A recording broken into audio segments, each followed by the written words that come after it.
Janet, I had fun today. The food at the restaurant was delicious. Above all, your fiancé Bob was so nice that my heart was pounding. Susan, you were very excited today. Yes. It's a rare experience to have dinner with both families. That's true. But I never thought you would marry someone from our company. We work together at our dad's company, but we work in different departments and on different floors, so we don't get a chance to see each other at all. That's true. Hey, how did you get close to him? To be honest, I had the impression that your taste in men wasn't that good. I was really surprised that you got a catch like him. Oh, wow. You know, your ex-boyfriend was a plain, unremarkable guy. He was honest and a very nice guy. Honest. To me, he seemed like a dull, nerdy guy. Well, you are also rather plain type, so you two were a good match. But Bob is stylish and has good taste. And he works for our company, so he must have a steady income, right? He started working here the same year as you. And he's in the corporate planning department now, right? Yes. That department is full of elites. They say it's the starting point of a career path. You did a good job catching him. He's too good for you. Tell me, how did you get him? How?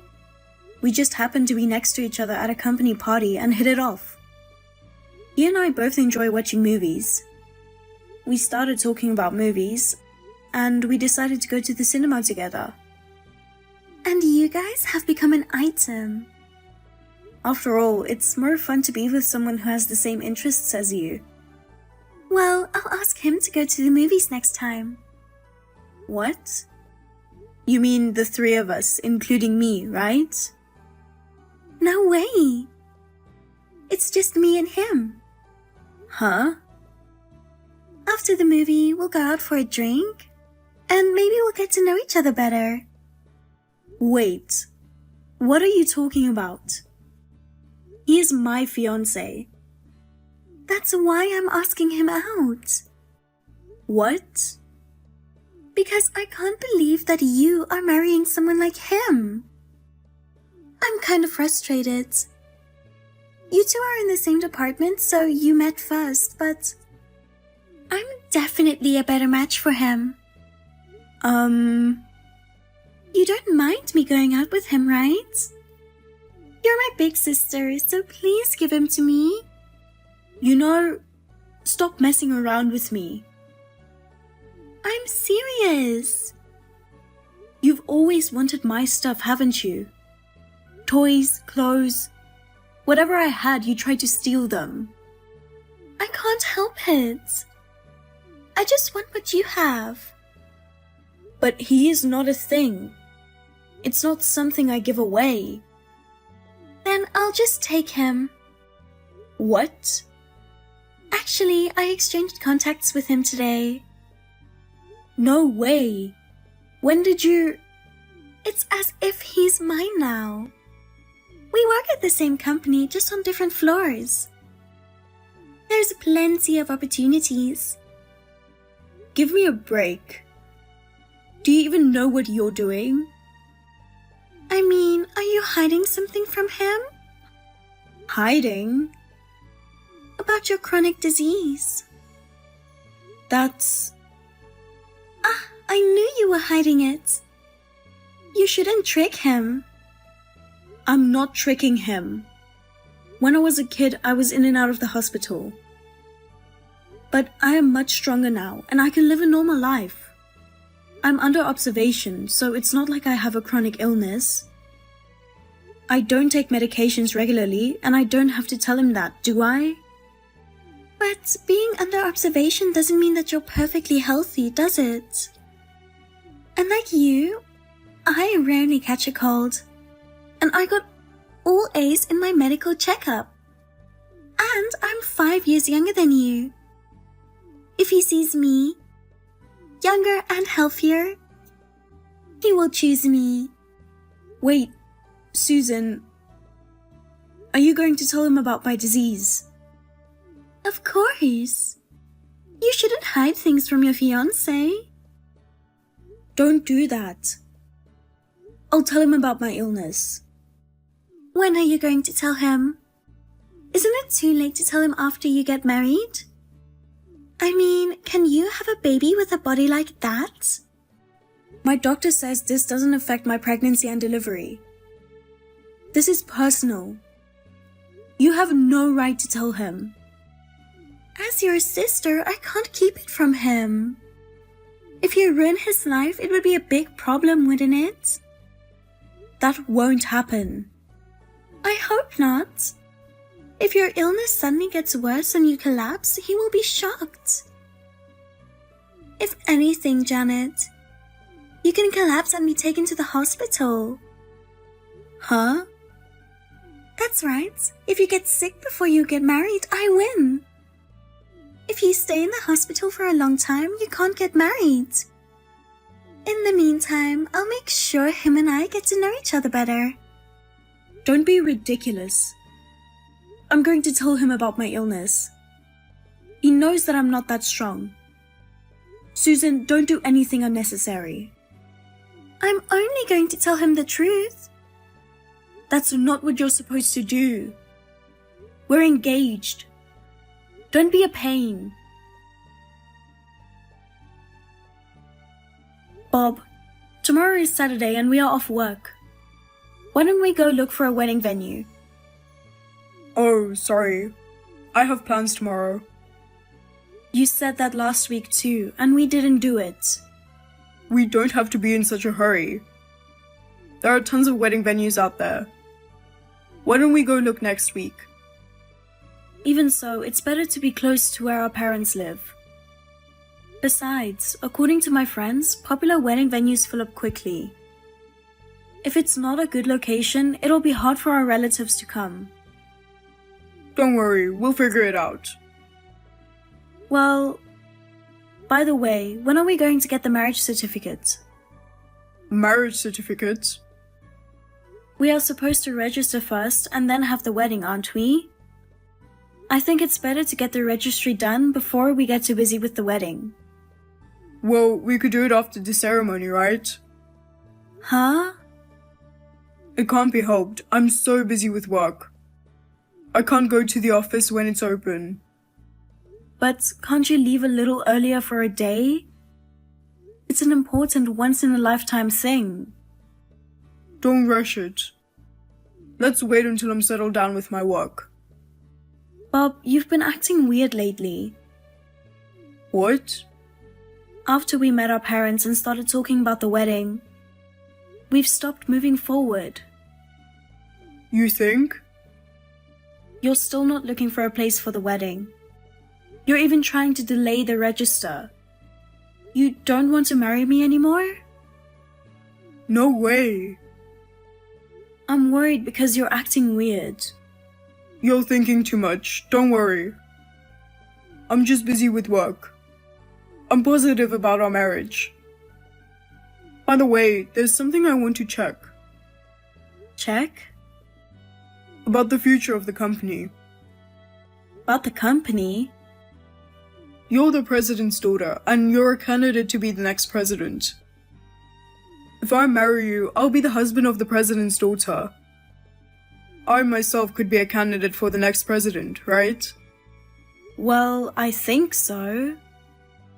But why are you asking me that? Let me get straight to the point. If I marry you, what are the chances that I would be the next president? I think it would be big. When I think about having a baby, there will be a period of time when I can't work. I think there is a good chance that my father will ask you to take over since you're on the career path. That is, if you are the first to succeed him. What are you trying to say? Your sister Susan is also a candidate to be the next president, right? She's the president's daughter too. If she were to take over, you and I would be just company employees. I don't know about that. For now, my father wants me to take over the company. If nothing happens, I don't think my sister will become the president of the company. There. What? You just said that if nothing happens, right? You have a disease. There is a chance that it could get worse and you would not be able to work, right? And you wouldn't be able to be the president. Then she would be the next president, right? Well, but I can't imagine my illness getting worse. Even though I'm under observation, I'm living life like everybody else and I'm working just fine. That said, you never know what's going to happen. To be honest, I'm worried. Of course, I don't know what's going to happen in the future, but I can tell you this for sure. I'm not going to leave the company for an extended period of time because of my illness. My sister will not take over. Are you sure about that? Alright then. Let's go get the marriage certificate soon. When can we do that? Well, next Wednesday. I'll finish work early. We can go register the marriage together. Okay. Thank you. Bob, sorry about today. It was the day we were supposed to get married. I ended up in the hospital. I didn't expect to have an accident on my way to work. A car ran a red light right in front of me. I pushed the brake pedal hard, so luckily I didn't get hurt. But I was so shocked that I passed out and had to be taken to the hospital. But don't worry. Doesn't look like the disease has come back. I'm staying in the hospital for a couple of days to be safe. But as soon as I get out of the hospital, let's go register our marriage.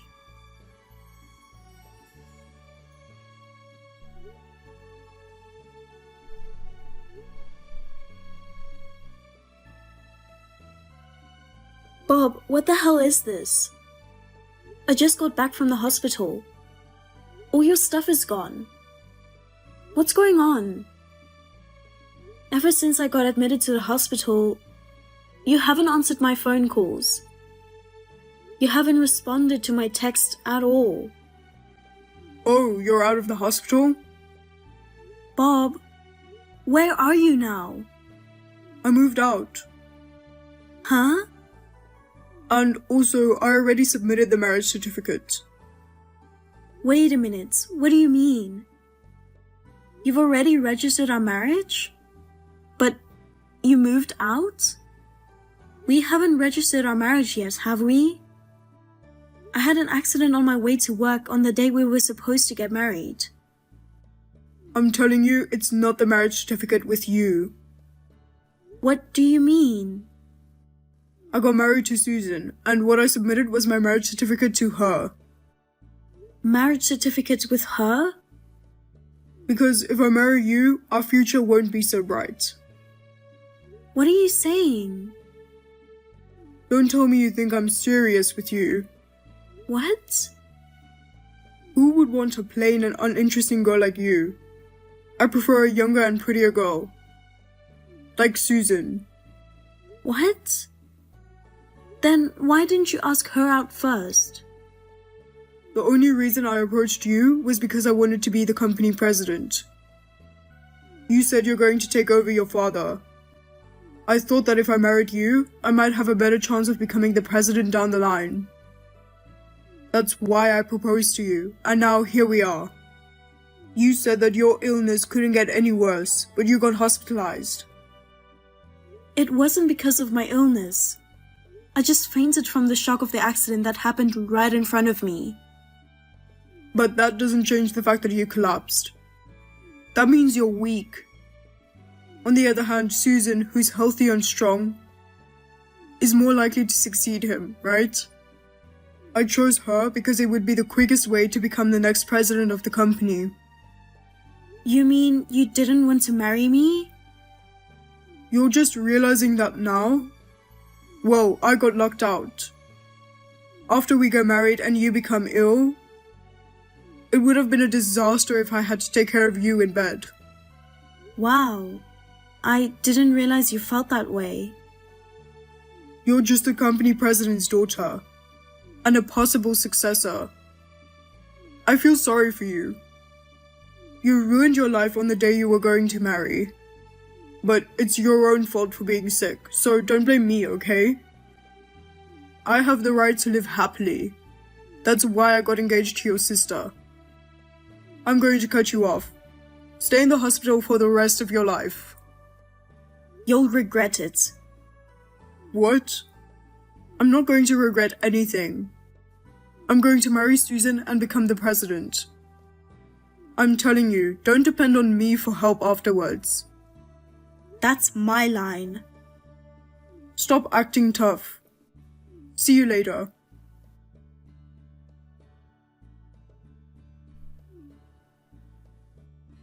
Hey, Janet. You did it, didn't you? Why did you fire me and Susan?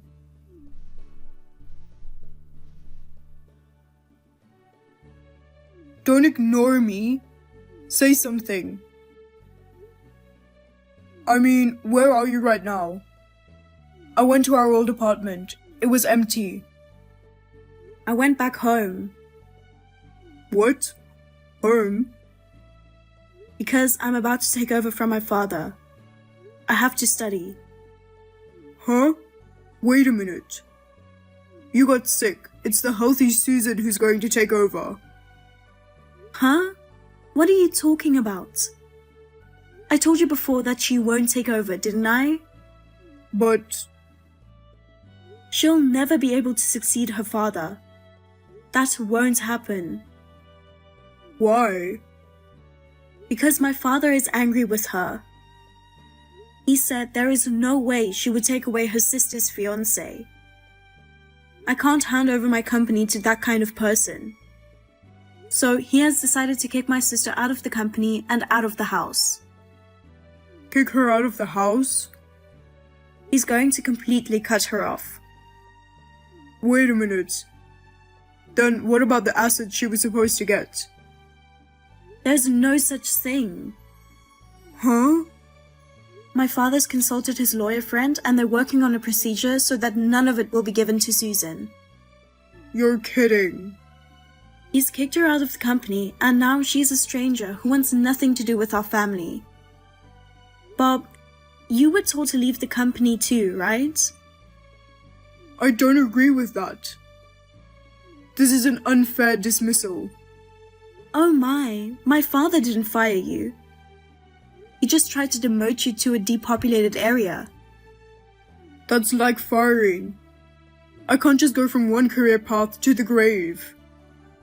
But you're the one who pissed him off. You're the one who tipped him off. I didn't do anything. Bullshit. He was with me the day I got out of the hospital. What? My parents picked me up from the hospital when I got out.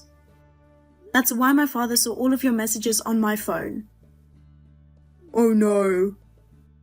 My father and mother were both appalled. They said they didn't think you were such a scumbag.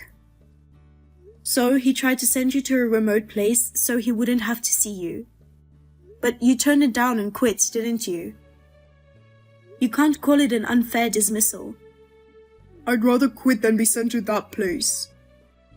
Well, whatever the case may be, it doesn't change the fact that you guys quit on your own accord. Good luck. I'll take over from my father and make the company even bigger. Wait. Let's go get the marriage certificate now. Huh? I was wrong. I should have trusted my first instinct and married you after all. The person I really love is you. She seduced me and I got confused. I love an honest woman like you more than a frivolous woman like her. I'm really sorry. Let's get back together. Hey, let's get registered and go look for a wedding venue too. I can't wait to see you in your wedding dress. You'd look great in any dress. Idiot. Huh? I realized I didn't have good taste in men. I learned it in a hard way. I mean, you were reluctant to go look for a wedding venue. You kept putting off the registry. I knew something was wrong at that point. After all, you don't care who you are married to. You just want to be the president. Well, I thought I'd be lucky to be the next president, but I only love you. Unfortunately, there's no going back. We're done. Thank you for everything. Goodbye. Wait a minute. Oh, let me say this one last time. What is it? You're ready to forgive me? Huh? Fine, say whatever you want. I'll do whatever it takes to marry you. Well then, you'll have to pay me a handsome alimony. Huh? You broke off our engagement because you cheated on me, so I'll charge you alimony. That's all I wanted to say. I'll ask my lawyer to do the rest. So, goodbye then. Wait a minute. Give me one more chance. Please.